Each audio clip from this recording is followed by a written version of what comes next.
In this lesson, we will add cheekbones. This might be best from the front view. Let's go ahead and move over to our front view here, and we'll go ahead and grab our bone tools. Now, once we start to skin to these bone objects, the face is going to look really nice and natural. You'll notice that as we start to rotate those bone objects up and down, it's going to start shifting the character's cheeks in a way that would look lifelike.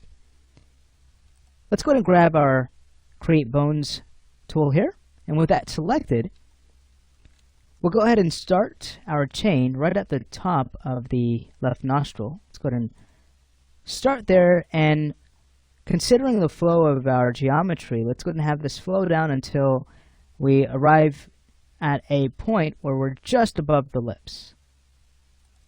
So our bone object is essentially going to influence this area here. Alright, great. I'll go ahead and right click to exit the tool. Let's go ahead and select our root. I'll also turn off the linking tool, just hitting the Q key to go to our select tool so we don't accidentally link anything we don't want to just yet. So with our root selected, we'll move over to our modify panel. Let's go ahead and start dropping our height. So we'll start dragging that slider down to a point where we like the height that we're now using for our bone object. And this is at about a value of 0.007. Let's go ahead and copy that and use that for our height as well. That looks good. So let's go ahead and recreate our nub after that. We'll then move over to our perspective view, and we'll start bringing this root forward. Alright, so we'll go ahead and translate it forward. Whoop, not the head bone, but the cheekbone. Alright, much better. This would be a good time to take a look at things in shaded mode. Let's go ahead and press F3. We'll start kind of pulling this back. It might be a good idea as well to press F4 so we can take a look at our wireframe. Again, just to make sure that this bone does flow nicely with our topology. So as it starts to move, we get some nice deformations. Alright, so it looks like all we need to do is go ahead and rotate this back, and we could do that locally. So grabbing our rotate gizmo and keeping angle snap on, we'll just kind of rotate this bone back so it lines nicely up with the character's face. Alright, wonderful. It's going to be super exciting once we start to skin, and we're just about there.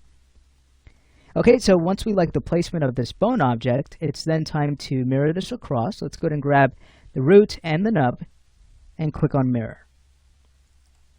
Great. We now need to grab the x-axis value of the original chain. Let's go ahead and copy that value and use the reciprocal to fix the position of our mirrored chain. Much better. Okay, so this would be a good time to rename our bone objects. That's going to be BNL Cheek 01. We can go ahead and copy that name and rename the nub next. So that's BEL Cheek. Let's take care of that right side. Get rid of the entire name here. Paste. Change the L to an R. Let's go ahead and copy this name and take care of the nub next.